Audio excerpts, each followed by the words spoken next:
Good evening. It's now 6 p.m. and we'll begin our June meeting of the City of Carrollton Mayor and Council. If I can call to order, and if you will stand and have Pledge of Allegiance.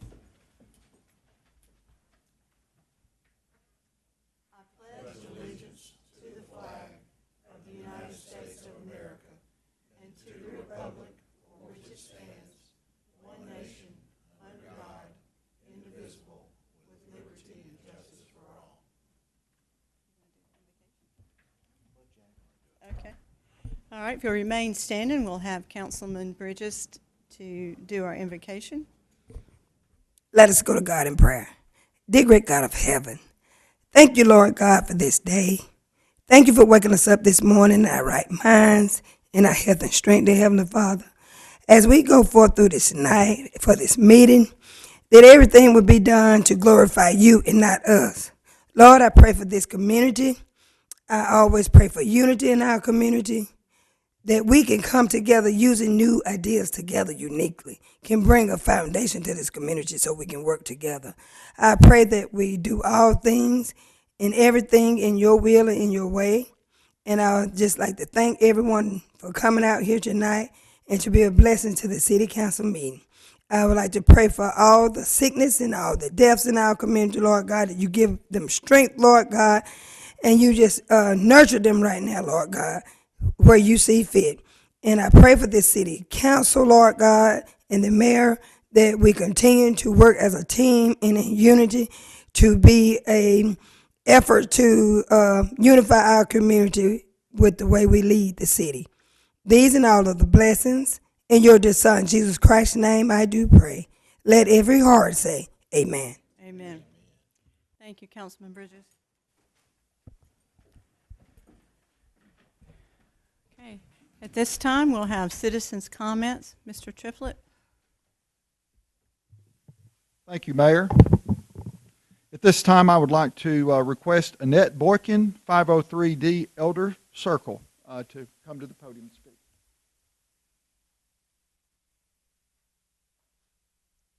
Good afternoon, everybody. It's been a while since I've been here, but it's good to see everybody because, you know, it's been last 2 years, it's been COVID-19 and everything else. So I thank God for being here. And I didn't come to be rude or mean or angry or complain or nothing. All I come for is to say that I am a part of this community. I volunteer from my heart. And I just want everybody, y'all can't hear me? I want everybody to know, even in these last couple months, I have soul searched my own heart to see, you know, what am I doing wrong? So I am and want to be a part of this great change in this community. And like Sister Bridget said, you know, we got a good foundation. We want to be Carroll County. We want to be looked at as how did y'all dot the dots and do everything and come together and make it seem better for all people, all people. I could sit here and complain about some things, but I want to be called on and looked at, not like, here she come, what's she going to do today, what's she going to say today, what's she angry about today. I'm not angry, I'm not bitter, but I'm ready to see change. All y'all have a good night, and it's just good to be here because we're all here only by God's grace and mercy. So we are going to come together. We're going to dot our dots. We're going to have a table talk where we all can agree to disagree, but try to make Carroll County a better place for all people. Affordable homes. I can go on the west side and see a new change just like I do on Dixie Street. It is just so much, but we're going to do this together, and I'm telling you, all hands on deck. Thank you. Thank you, Ms. Annette. Thank you for what you do in the community. Okay.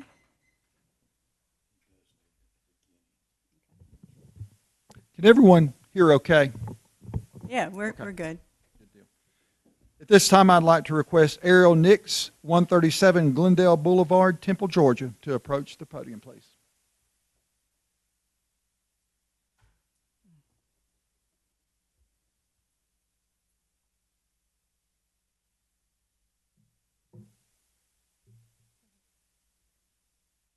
I know that tonight is the budget proposal for the next fiscal year.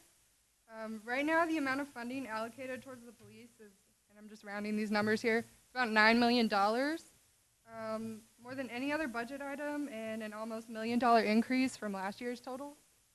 I'm not an accountant, but I recognize that budgets are a reflection of priorities, and I think there's a lot of misrepresentation of what calls to defund the police are.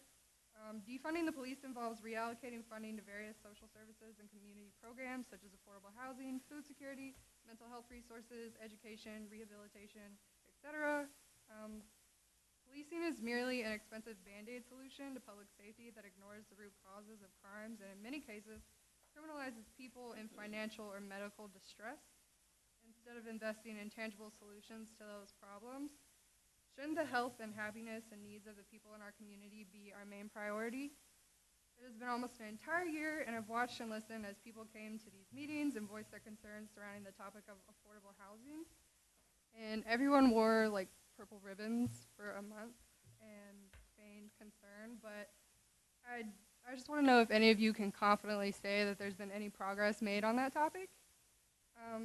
And I just want to urge you to rethink the budget and imagine what kind of change could be made if we reinvested that $1 million, much less the other $8 million, back into the community. So many possibilities for a more equitable future. I'd like to stay for the rest of the meeting, but I actually have somewhere else I have to be. So thank you for your time, and I will be here next month. Thank you. Okay. Any other public comments? Okay.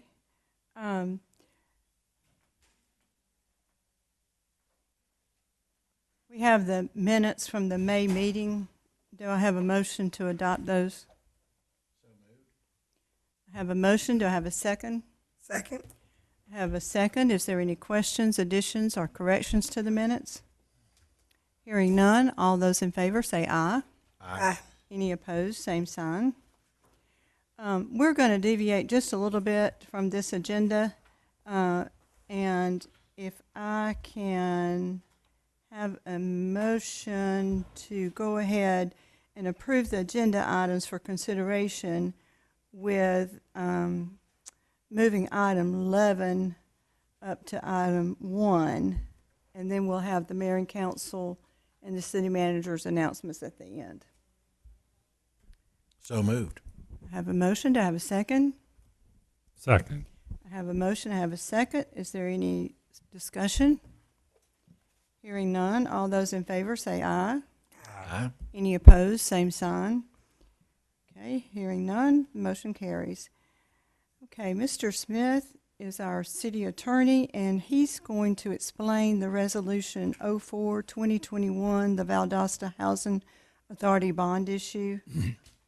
Madam Mayor, before we take up the resolution in the council, there was a hearing noticed for tonight at 6 p.m. I'm sorry. for public comments on this Yes. point. Is there anyone here that wishes to speak with respect to the bond issue that was noticed for the purpose of renovating, in part, for renovating the Carrollton Club apartments on Cedar Street? Is there anyone that wishes to speak on that point? If not, then that hearing would be adjourned. Thank you. Now, if you'd like to. Yeah, we'll go ahead and do the bond issue. Okay. As I was explaining just now, the bond issue that is being done by the Valdosta Housing Authority is for our purposes, a part of a larger bond issue that is used to renovate a number of projects across the state. It's not being issued by the Carrollton Housing Authority, but it in part is used to benefit the renovation of the Carrollton Club apartments, which is a senior project on Cedar Street that's been here for approximately 25 years. And they're going through a round of renovations. So that the purpose of this resolution is to indicate whether or not the city approves of that action on the part of the Valdosta Housing Authority. Okay. And this is no cost to the city. This is just us approving and basically supporting their efforts to renovate those projects. That's correct. Does not pledge any of the faith and credit of the city nor of the Carrollton Housing Authority. Okay, all right. Do I have a motion to adopt Resolution 04-2021, the Valdosta Housing Authority bond issue? So moved. Have a motion. Do I have a second? Have a second. Is there any questions or discussions? Hearing none. All those in favor say aye. Aye. Any opposed, same sign. Okay. Our next item of business is our County Commission Chair, Ms. Michelle Morgan, is here to introduce our new E911 Director.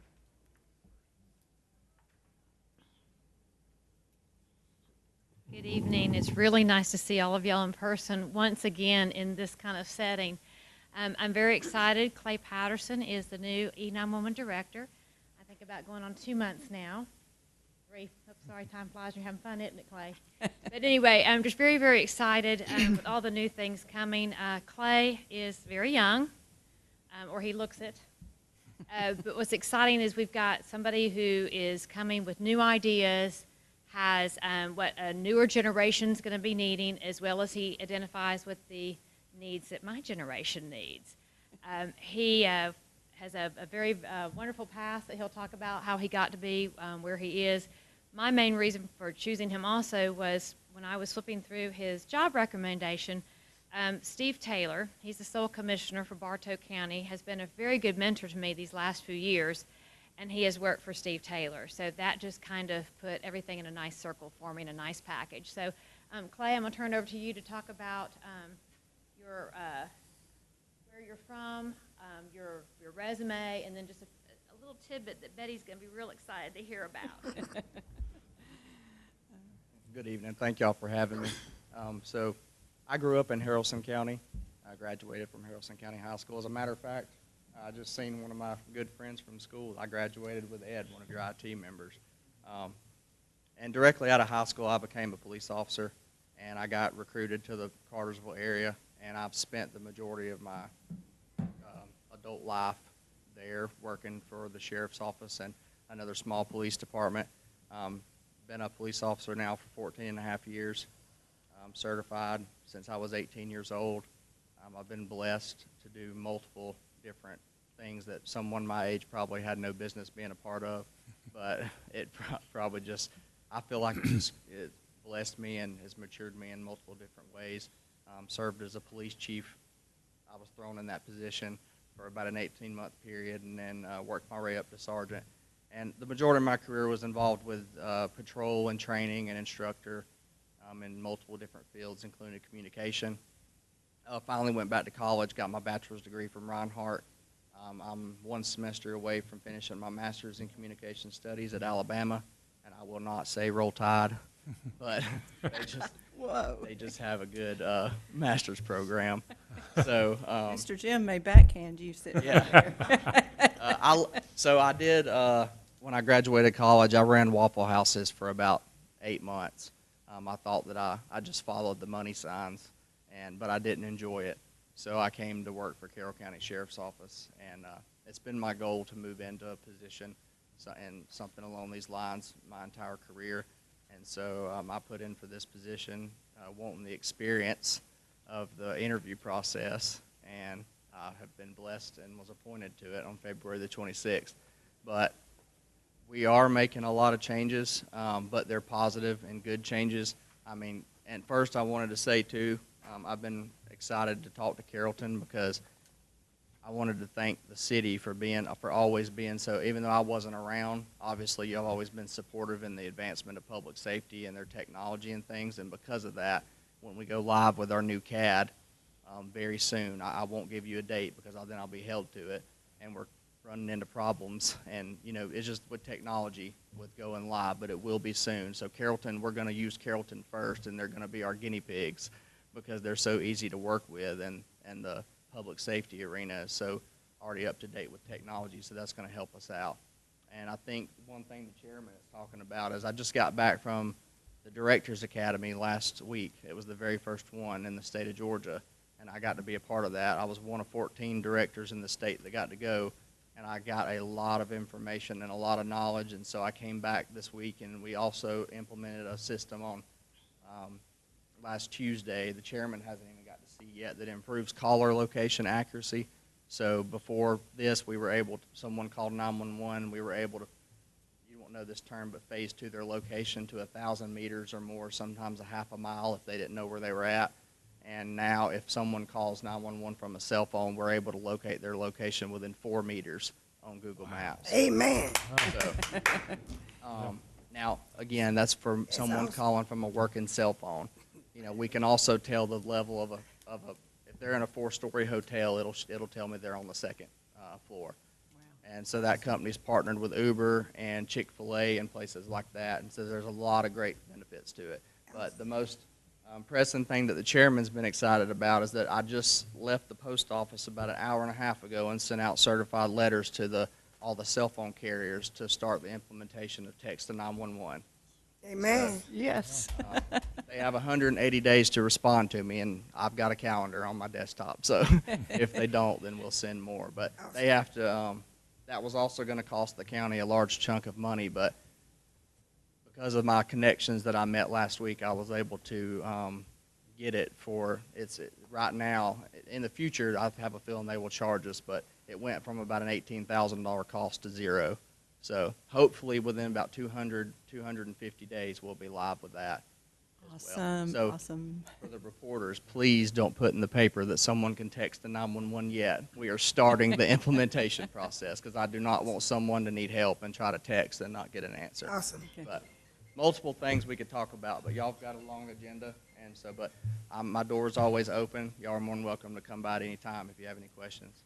Well, Clay, I want to say welcome, and Clay and I have already had some meetings together and with our mental health advocacy program, and this 911 system with the able to identify where people are, you know, when they're calling in is just awesome. And then texting, I know with some people that's a mixed bag, but I mean, if you're in a dangerous situation, you don't want to call up 911 and say, you know, I'm calling, and then the other people hear you calling 911. So now, and I know Michelle talked about her age group, and I'm a few days older than her.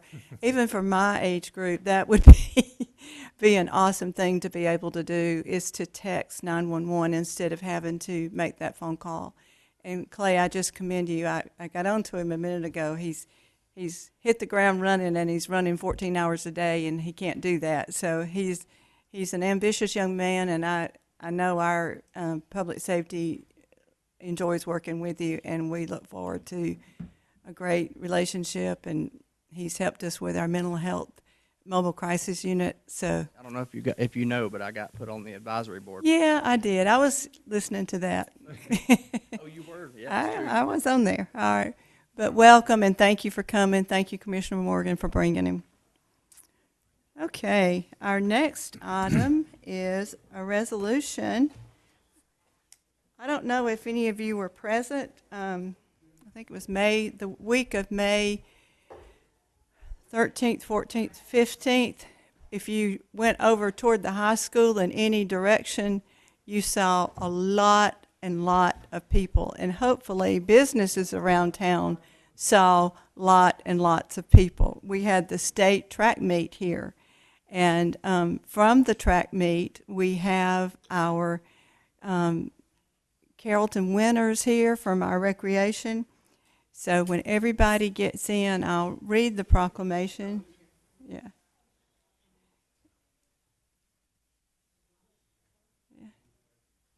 I know we got some proud parents back there.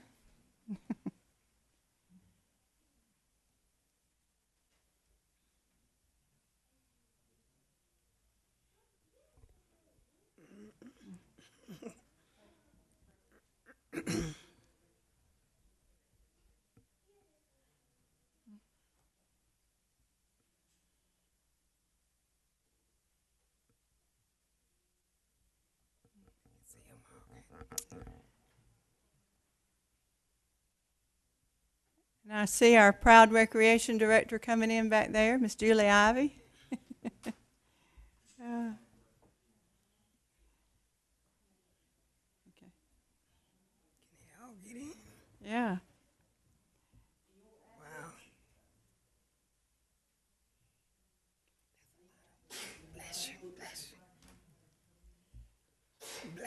Bless you. Look at, It's just momentary. wow. Yeah. Okay. For those of you that don't know them, I'd like to introduce our Recreation Director, Julie Ivy. Wave, yeah, and good. And Mr. John Lang. These people work really, really hard with our children and have done a great job in training and working with them, and our hats off to them. At this time, I would like to read a recognition for the Carrollton Parks and Recreation Track and Field Team, the 2021 Georgia Recreation and Parks Association State Champions. Whereas it gives the mayor and council a tremendous amount of pleasure and pride to express to all the players, coaches, and parents of the Carrollton Parks and Recreation Track and Field Team our sincere congratulations for qualifying and competing in the 2021 GRPA State Track and Field Competition.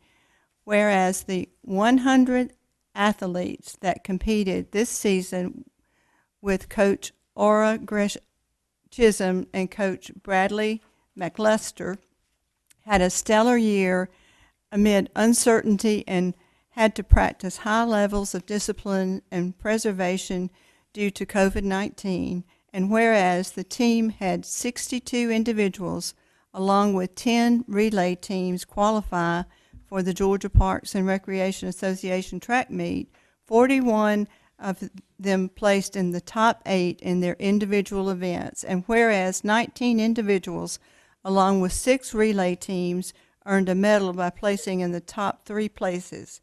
And whereas Carrollton had a record 15 GRPA state championships, 11 individuals and 4 relay teams crowned. Now therefore we are pleased to publicly recognize the following first place winners of the 2021 GRPA State Track and Field Competition. All right. When I call your name, just raise your hand so we can figure out who you are.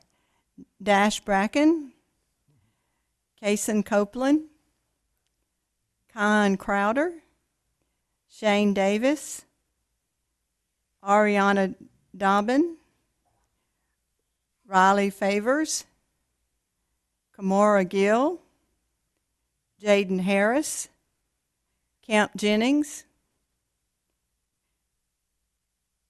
is it Deja? Johnson, she's not here, okay. Patience Mahone, Tamara McKinney, Ella McWhirter, Peyton Moore, Delonte Pearson, Jalen Rooks, Zylan Thomas, Layla Virgin, Grayson Waltall, and Jays Walton. And if I butchered your name, I apologize. For their fine efforts, I proudly present this certificate as an expression of our admiration, signed the 7th day of June, 2021. Okay, gang, let's go.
We're missing one. It's nice. Okay, I'm sorry. Okay, this is the night for our recognition of our Parks and Recreation groups. Our next certificate of recognition goes to our Carrollton Parks and Recreation. Oh, I'll wait till they get in. Okay, I'm sorry.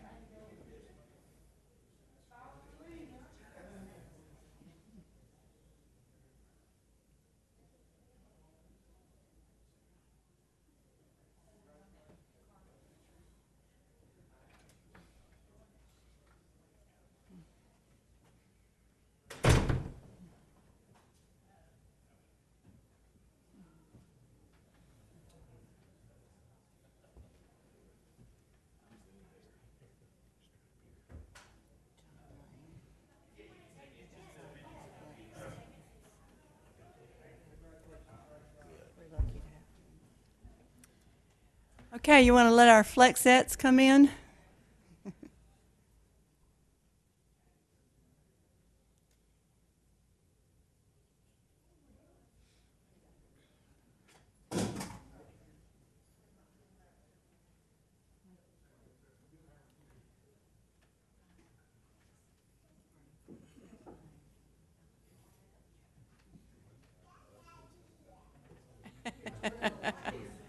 Uh,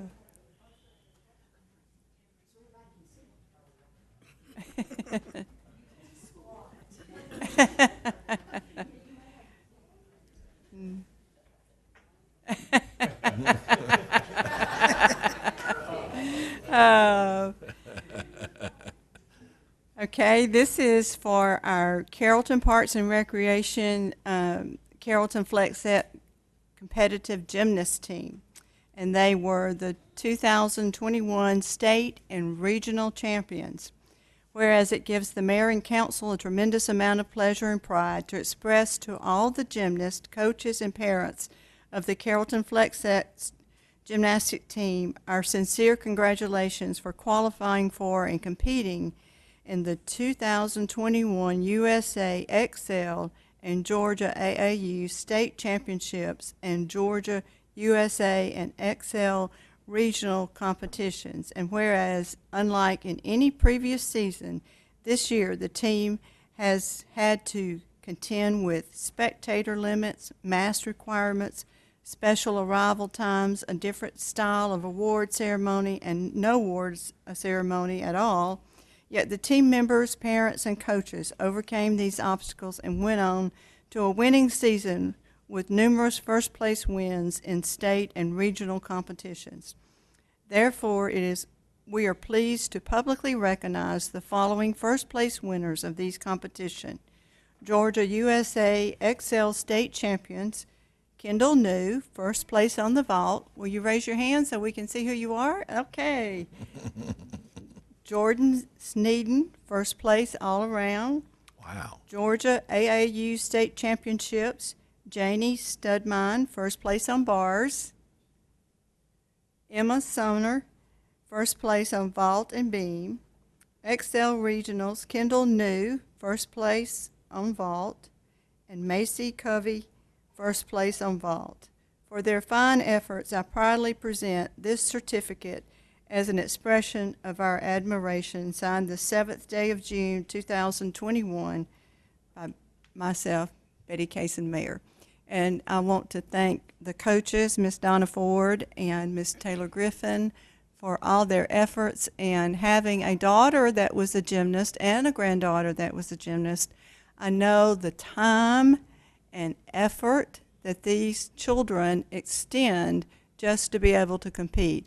I bet these girls spend anywhere from 20 to 24 hours a week in the gym, if it hasn't changed. And that's a lot, especially for the little ones.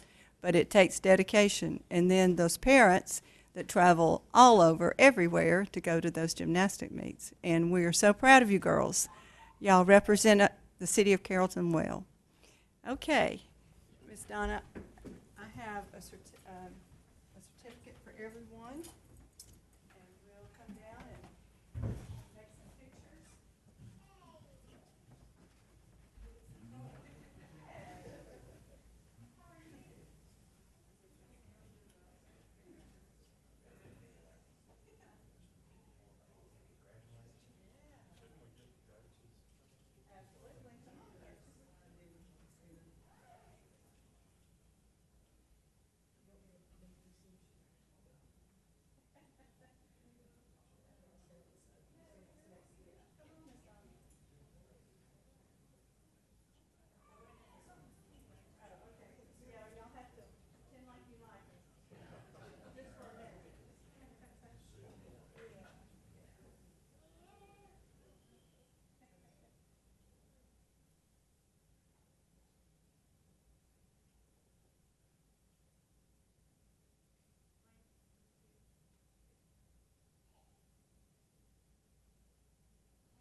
You know, I don't know many of us that would spend 24 hours a week in a gym getting fit.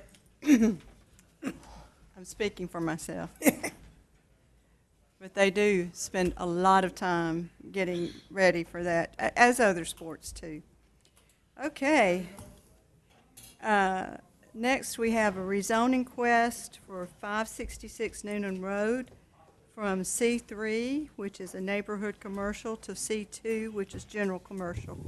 We have Mr. Patrick Itzen here. Thank you, Mayor. Council, good evening. Tonight, you have 3 items for your consideration that come from the Planning Commission. The first item on your agenda tonight is a request from the applicant David Henry on behalf of Cool Roofing Company, and they are requesting a rezoning of approximately 0.47 acres located in land lot 231, 5th District of Carroll County. Said tract is further described as being located at 566 Noonan Road. The rezoning request is from C3 Neighborhood Commercial to C2 General Commercial. The applicant is requesting this rezoning so that he can develop a used car lot. It has been zoned C3 since the 2007 adoption of the Carrollton zoning map. If you were to look in your City of Carrollton comprehensive plan, it shows this area as commercial on the plan's future land use map. Existing land uses that surround this parcel: to the north is office institutional, to the south is C3 neighborhood commercial, to the east C3 neighborhood commercial, and to the west C3 neighborhood commercial. This lot was originally zoned C2 until 2007 and changed to C3 when the adoption of our current Unified Development Ordinance and new zoning map occurred. It is important to note that vehicle sales are not permitted in the C3 commercial neighborhood zoning district, which is why they are seeking the rezoning to the C2. That's all I have for you. Oh, excuse me, the recommendation from the Planning Commission. The Planning Commission voted to recommend approval with conditions of the rezoning request by Mr. Henry for the 0.47 acres located at 566 Noonan Road from C3 to C2. The applicant intends, like I said, to continue using the company for his roofing company. He'll keep a small office associated with that and also do the automobile sales. And the recommendation was an 8-0 unanimous approval recommendation with one condition, and that is the applicant must adhere to the site design standards for commercial developments in the UDO, including landscaping, sidewalks, parking, and building facades. Okay. Thank you, Patrick. Does anyone have any questions? Okay, do I have a motion to grant the rezoning request at 586 Noonan Road with the specified conditions? Madam Mayor, Okay. Is anybody here to speak to this matter, either in favor or against?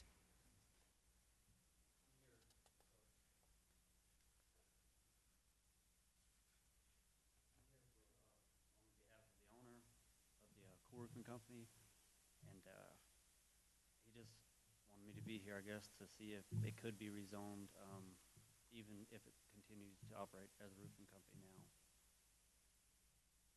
mean, is that consideration? Because I don't think he's prepared to do the updates at the moment. Okay. Patrick, do you?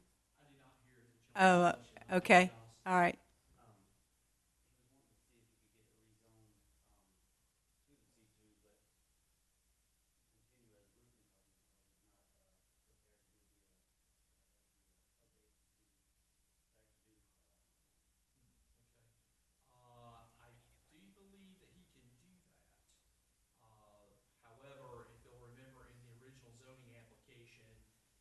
State that he would continue to operate his current roofing business and use it as the auto part would not be an issue. Mr. Attorney?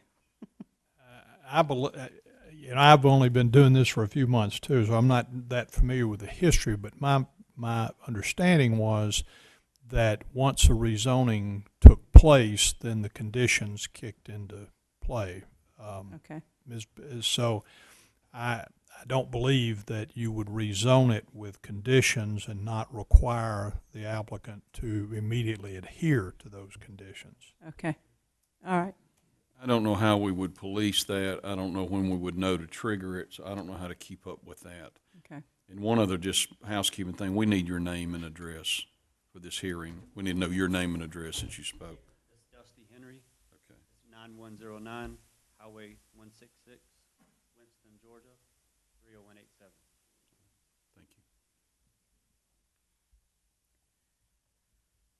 you. Okay.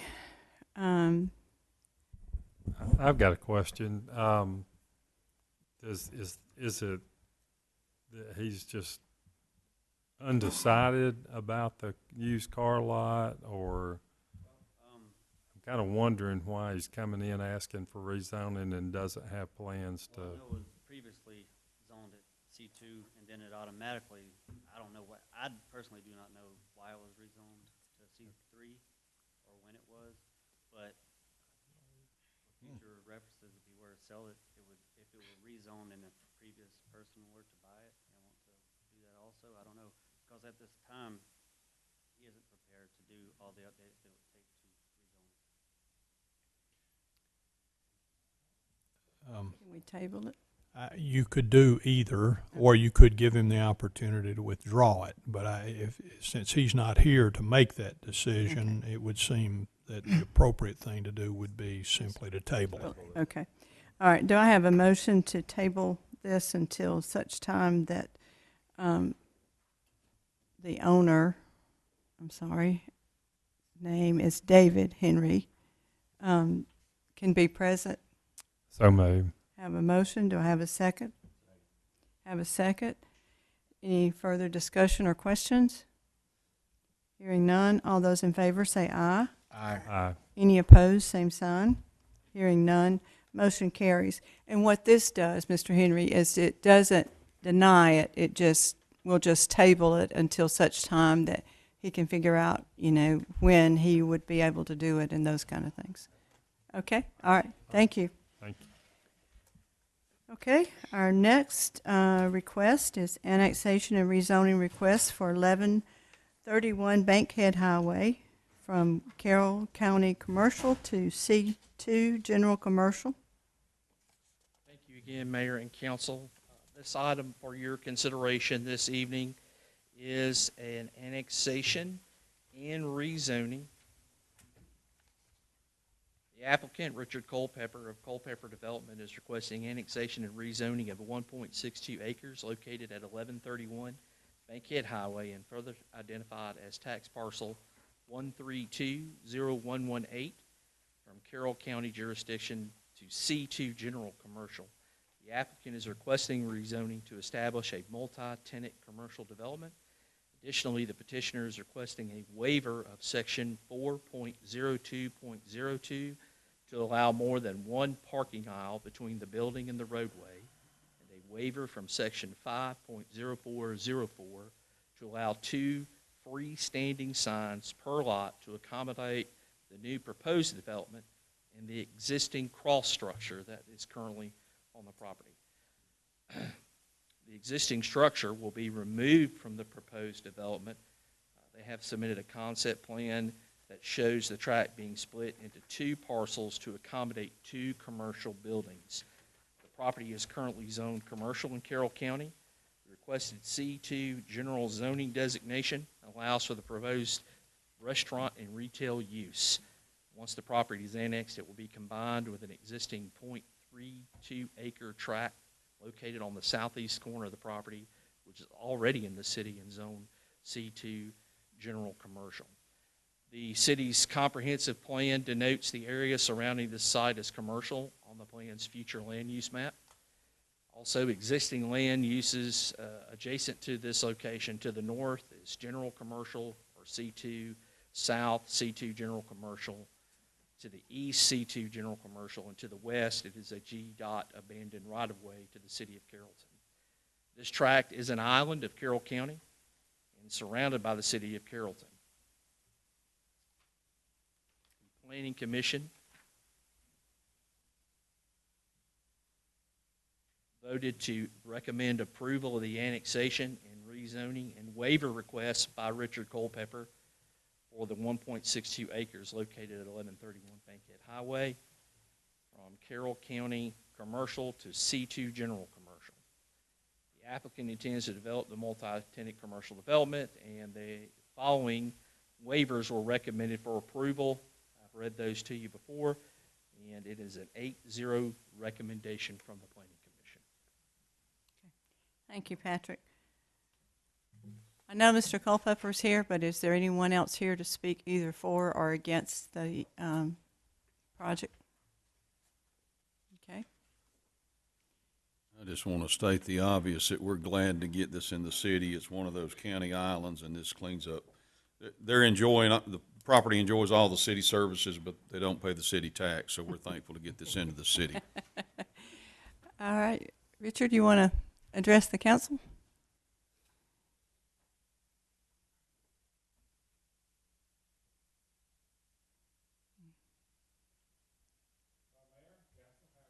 We're good.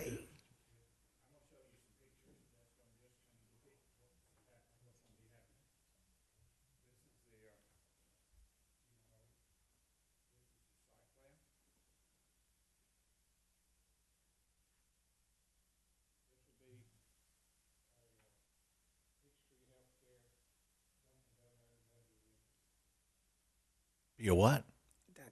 Wendy's. Yay.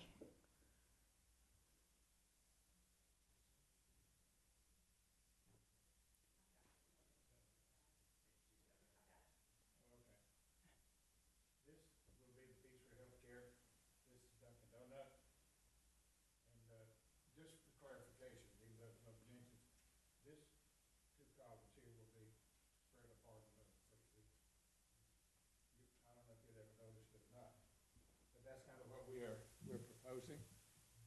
We should be closing on the land in an approval here in about 60 days and getting to work. Right. Thank you. We appreciate what Richard does. He calls me frequently to find land to help develop, so for our city and to bring better quality of life. So we appreciate that. Did you have Mr. Culpepper, Councilman Ledbetter wanted me to ask what the estimated time of the Dunkin' Donuts opening might be. 4 or 5 months, Brett. That's so funny. Well, we're really hoping for Krispy Kreme, but we'll take Dunkin'. That is on my side of town. I am excited.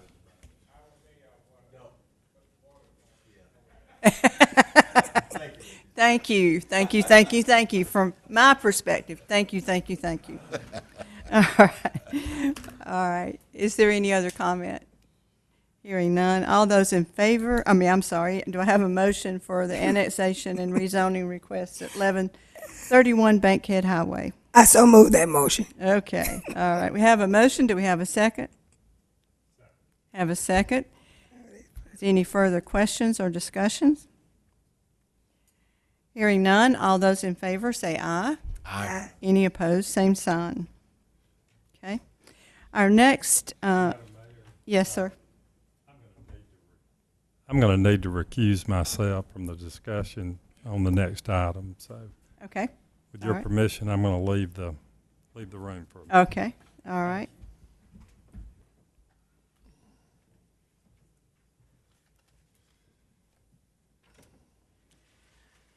Richard.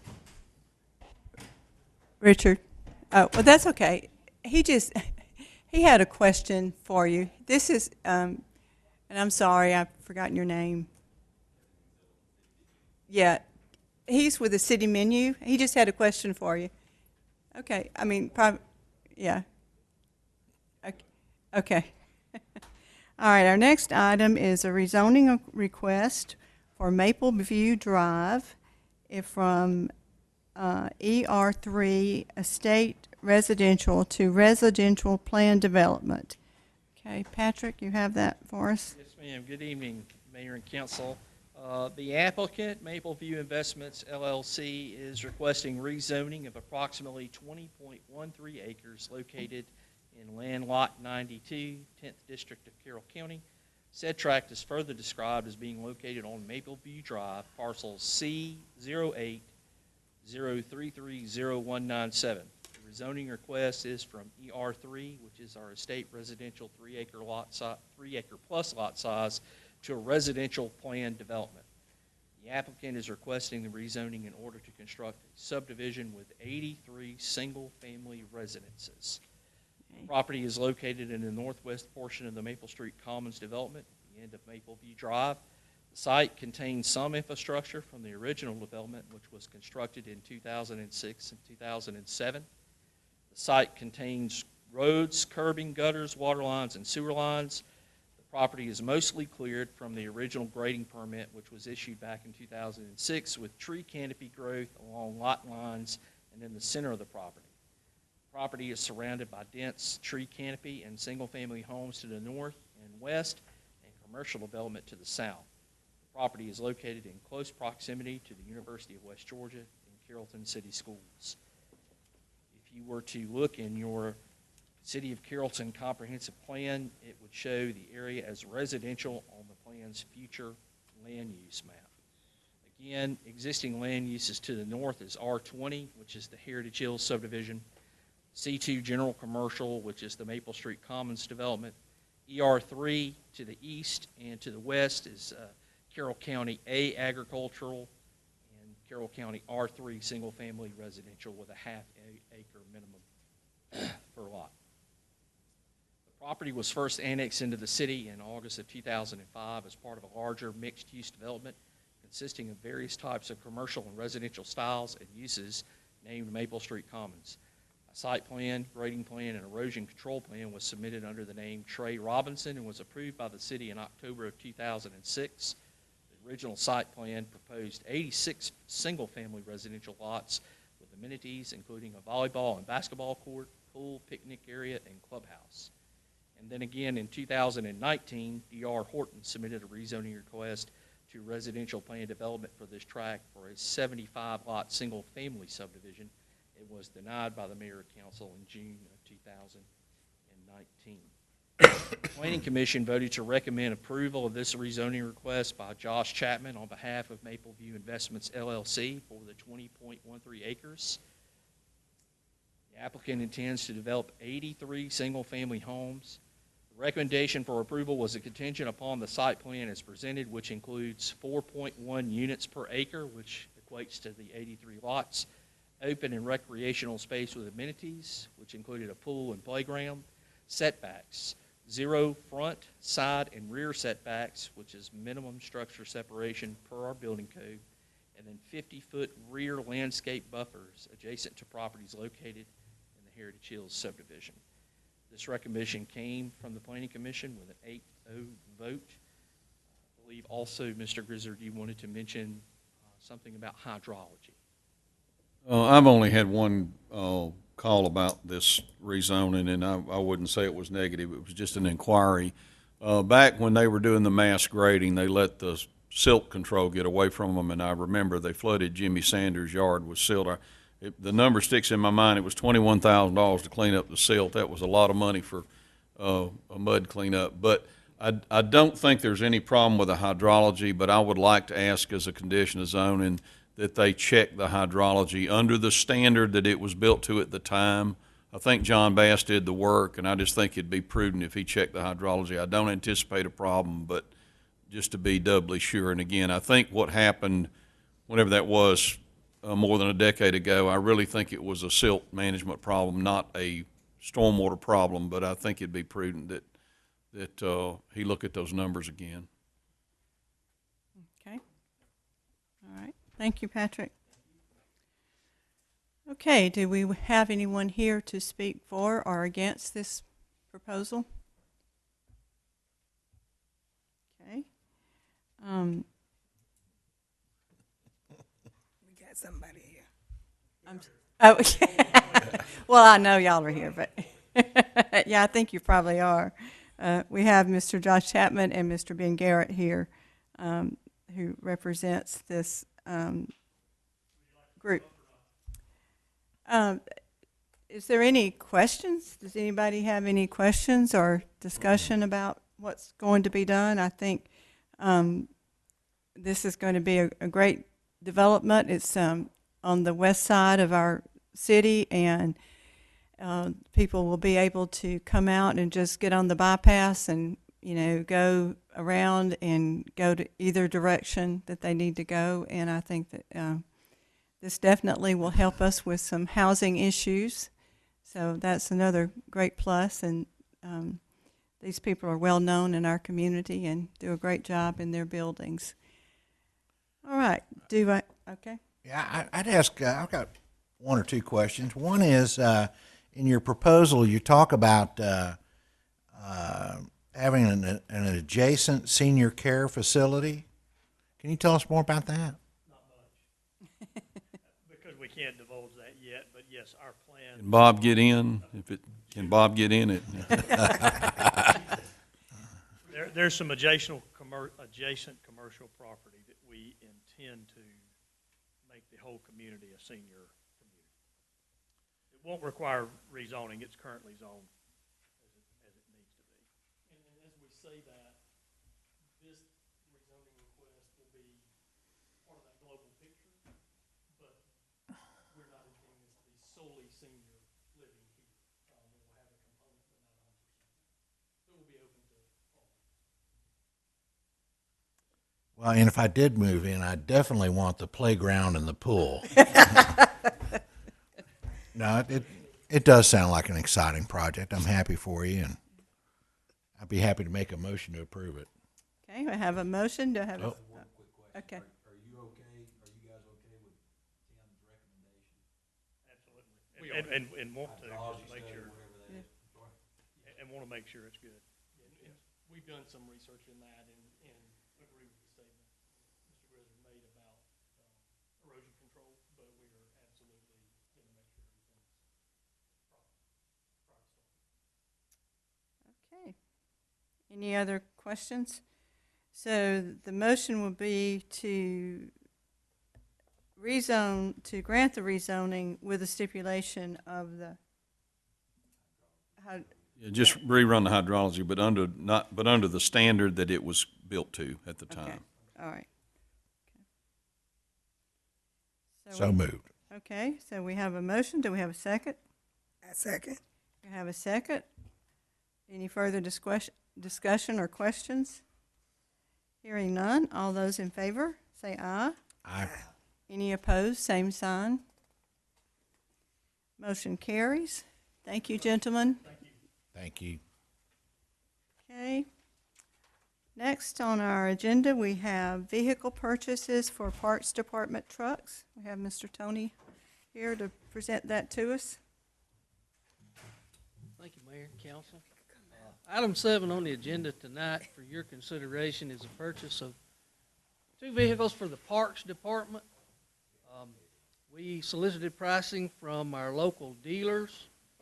They're requesting a 1-ton dual rear wheel, 4-wheel drive extended cab truck with service utility kit. And the prices came back from Thornton GMC at $47,016, from Pugmire Ford $52,201, and no bid return from Mike Bell Chevrolet. And the second vehicle was a mid-size SUV. Thornton GMC returned a price for a GMC Terrain at $23,776. And Pugmire Ford returned a bid for a Ford Explorer at $30,498, and Mike Bell again returned no bid. City staff recommends you request that you award these purchases to Thornton GMC, the low bidder in both the cases. They will replace current vehicles that will come out of service. And this will be paid for out of the parks budget. Oh, okay.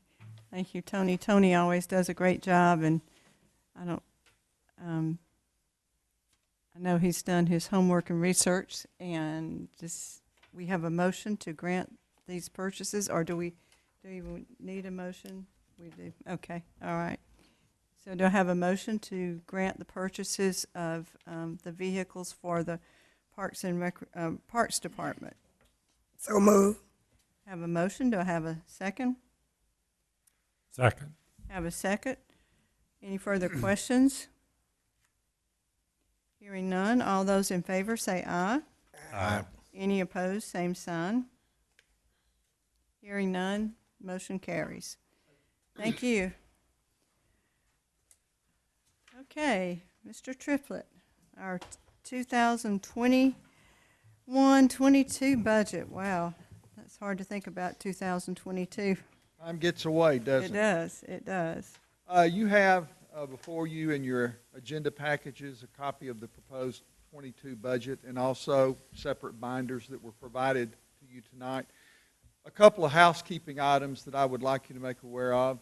For the first time since we installed our software package in 2005, we have upgraded our financial software, and this is the first budget cycle that we have done under our Encode 10 financial package.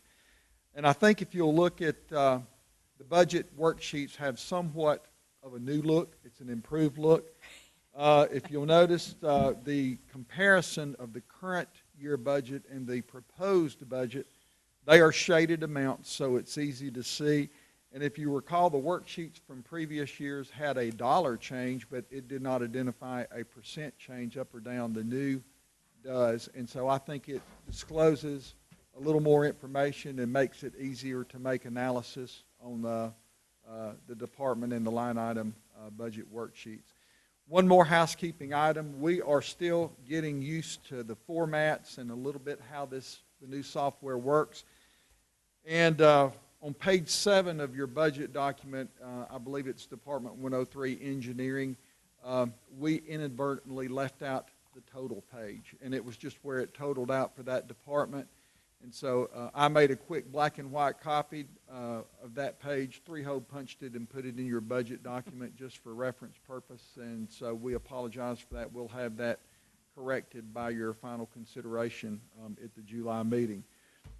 With that being said, our proposed budget for our 3 operating funds, the general fund, the water fund, and the sanitation fund, total $54,880,395, and that represents a total increase of $87,077.16% over our current and final FY21 budget of $54,793,318. So we can safely say we have got a break-even budget that we're proposing to you. A couple of reasons for that. If you remember the last year or two, we've been fairly heavy in capital type items, equipment, property purchases. And so we're going into a year where equipment-wise we're in good shape. We don't have any big equipment purchases that we need to make. We're not aware of any property purchases on the horizon at this time. So that is, I think, one of the main reasons that we're able to hold this budget at a break-even point. Just like everybody else, when the COVID pandemic hit in February, March of this year, we did not know how we were going to finish out the year financially, and we're still, 3 weeks away from that. But we have weathered the pandemic exceptionally well. Our local economy continues to do very well. Our property taxes, our excise taxes, our sales taxes, all have been great. And I think, as Tim mentioned in his transmittal memo, it's been a partnership of the city, the business community, the individuals. And without that partnership pulling together, I think it's the main reason that we're financially strong as a city today. Without spending too much time, I just want to just highlight just a few line items in our general fund revenues. We are forecasting a $175,000 increase, or 4%, in our current ad valorem property tax. We're forecasting $4.3 million Our tax digest continues to grow and remain strong. One that I want to point out to you are our title ad valorem tax. If you'll look on your budget worksheet, we are proposing a budget of $850,000. That's $350,000 or 70% over our current amount of $500,000. If you remember, last year the Georgia General Assembly took up legislation to redo or refine the allocation, the distribution formula of the amount that local governments got of this revenue source, split between the state and the local governments.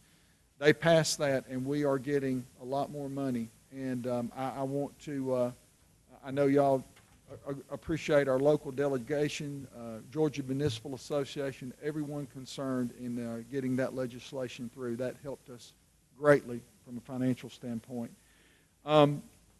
We did not quite meet our budget projections on utility franchise, primarily electrical.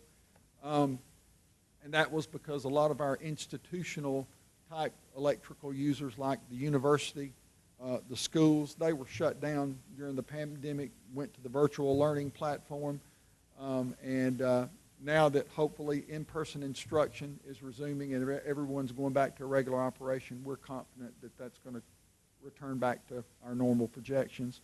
Sales tax, we're increasing, we're forecasting a 15% increase. $5.2 million is our projected amount for the new year. Our sales tax just continues to be solid, and we're very blessed and grateful for that. Our beer and wine excise tax is holding steady. In fact, we are forecasting a 10% increase in that. Occupational tax revenue, new businesses continue to come into the city and open up. We're actually forecasting a 6% increase on that line item. Insurance premium tax on insurance products written and sold in the city, forecasting 9% increase. That has been a solid performer for our general fund for years and years. Our building permit, just a reflection of the local building and whatnot that's going on in the city. We are forecasting solid growth. In fact, our current year budget's $225,000, and we feel comfortable in upping that to $300,000. And so we feel like that we'll meet that and even exceed that. As far as intergovernmental revenues, we're still getting the $716,000 fire reimbursement for the county for the city fire crews covering the county fire boundary in certain designated areas.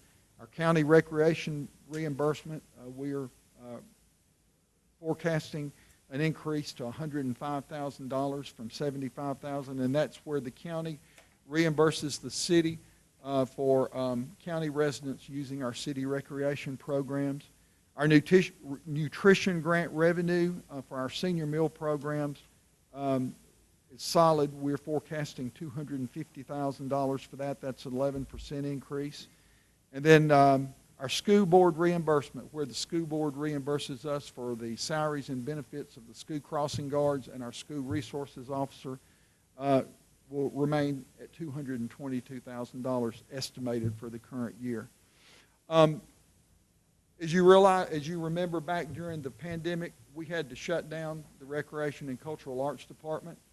We lost revenue, obviously, in shutting down those departments, but we also avoided operating expenditures. There is grant money available to reimburse the city for lost revenues in cultural arts and recreation programs, and those departments are working on grant applications and pursuing reimbursement of those lost revenues now.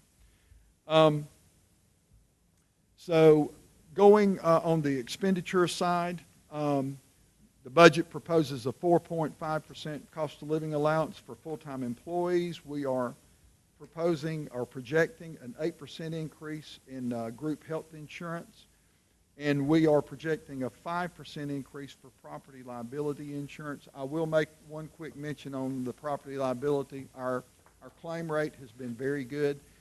We added some equipment, and in the last year or two, we added the 21, 23 take-home police cars, And so basically the increase, it was $18,000 total increase out of a $328,000 current year premium. We just added more facilities and equipment on our policy that we had to insure. So we've got a good insurance program going, and that's with the GMA. I say this every year, gasoline, diesel, electric, natural gas, with the way things are going in the world, sometimes these things can move up, they can move down in a very short period of time.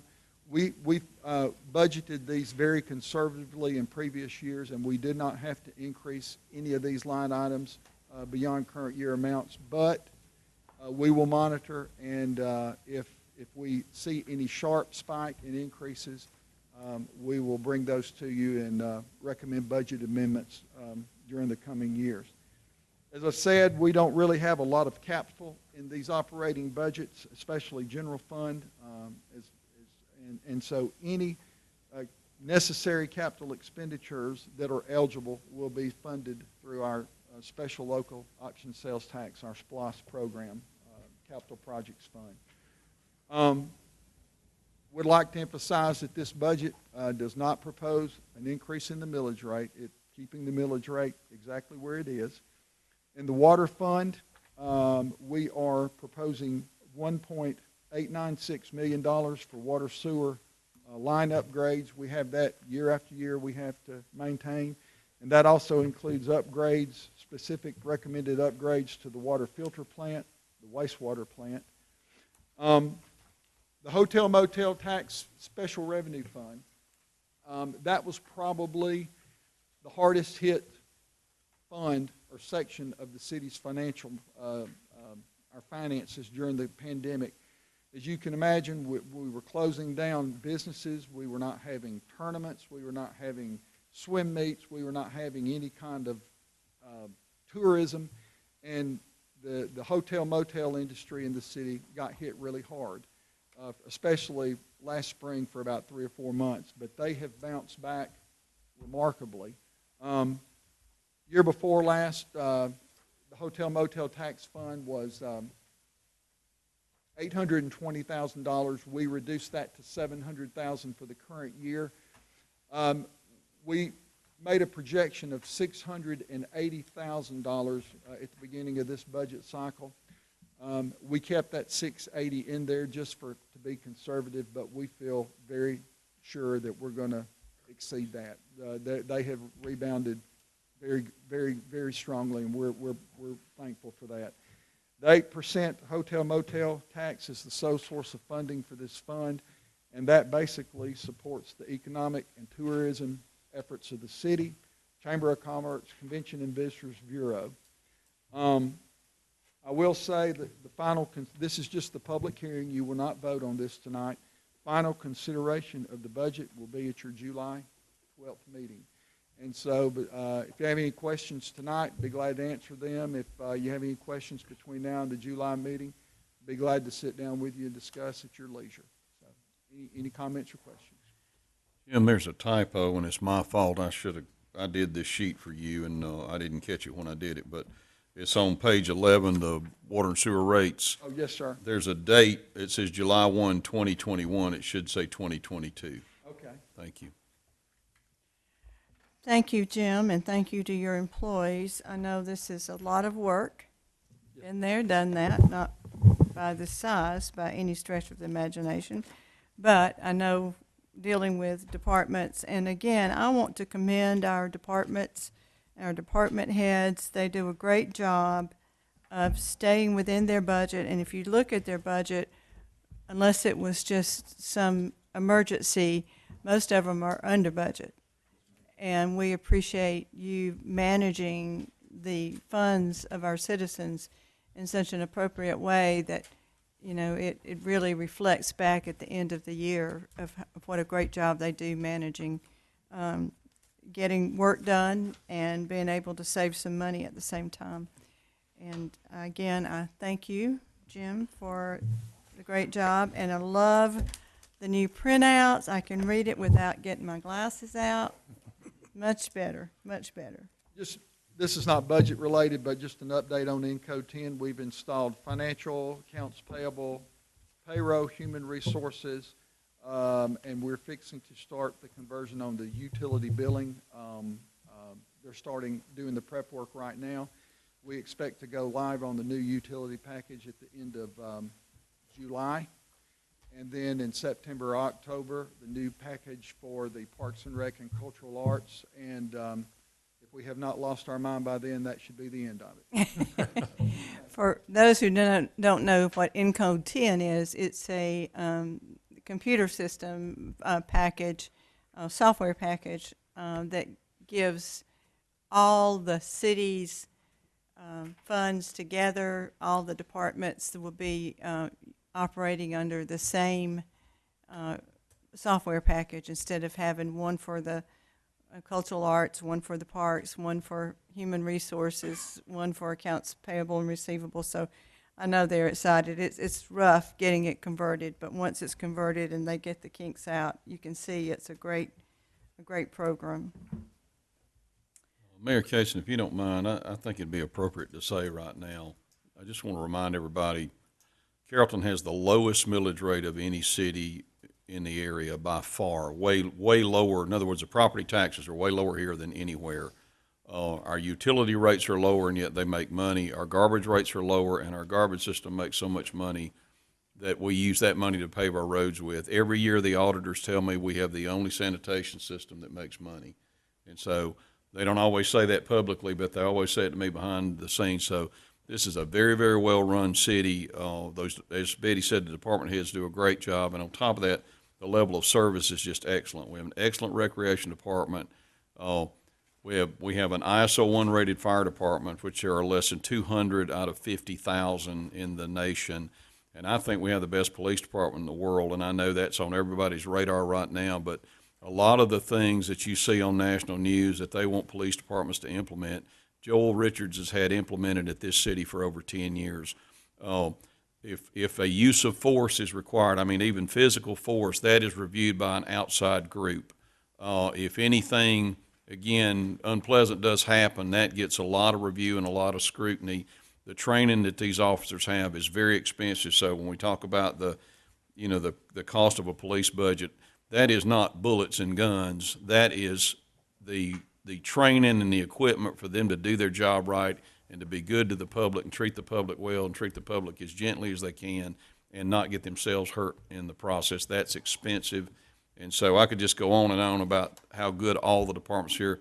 Again, our utilities are our goose that laid the golden egg. Tony's sitting there very humbly, but our utilities make a lot of money. We transfer $6 or $7 million at least out of the utilities into the general fund, and that keeps your taxes low. So I just think it's appropriate as you hear these about this budget and these budget numbers and the fact that we kept this budget flat, that your level of service is extremely high and your cost is very low, and we're very proud of that. And I want to say, in the police budget, the comment was made that, that maybe we could take the $1 million, but the thing about it is under that umbrella, there is our new crisis mobile unit, which the city of Carrollton, along with Carroll County, funds the police officer that is in that unit. And the police department does a lot. They don't just arrest people. They do community events. They do, they're just the best PR for the city. And while we're on the police department, would you please stand up, Councilman Uglam, and let's show this shirt. This is our Rob Holloway, our officer that was severely injured a month or so ago, and his April 12th. April 12th, yeah. And his badge number is 229, and so they have some T-shirts supporting him and his family, and it's our understanding that he is doing good. He's still got a long way to go, but just keep that family and all the officers that were injured that day in your thoughts and prayers. Okay, moving on to board appointment. Patrick, for the Historic Preservation Commission. Thank you again, Mayor. Mayor and Council, tonight for your consideration is a memo from staff advising you that Christy Garrett's term on the Historic Preservation Commission will expire. It has expired as of May 1st, 2021. She has served one full term and would be eligible for reappointment to a second and final term, should that be your desire this evening. Okay. Christy has expressed an interest in continuing to serve on the commission. Her input has been insightful and invaluable. Christy and her husband are also proud residents in the In-Town South Historic District. Okay. All right. Do we have a motion for reappointment? I'd make a motion to approve. Okay. Do I have a second? Second. I have a motion and a second. Is there any discussion or other nominations? Hearing none, all those in favor say aye. Aye. Any opposed, same sign. Hearing none, motion carries. Okay, we have board appointment for the Arts Commission. Thank you, Mayor and Council. Again, the Arts Commission respectfully requests that the Mayor and City Council reappoint the following members to the Arts Commission: Lori Fleck, Clint Samples, Michelle Connerly, and Andrea Chapman. If reappointed, their terms will begin July 1st, 2021 and continue through June 30th, 2024. Okay. Are there any other nominations? Hearing none, do I have a motion to approve the appointments? So moved. I have a motion, do I have a second? I have a second. All those in favor say aye. Aye. Any opposed, same sign. Okay, thank you, Patrick. Okay, we'll revert back up to our mayor and council announcements or comments, and we'll start with Councilman Bridges. No comment. No comments tonight? Mr. Uglum? Well, thank you for recognizing the shirt that I'm wearing tonight, and I wear it in honor of Rob Holloway and our city police department.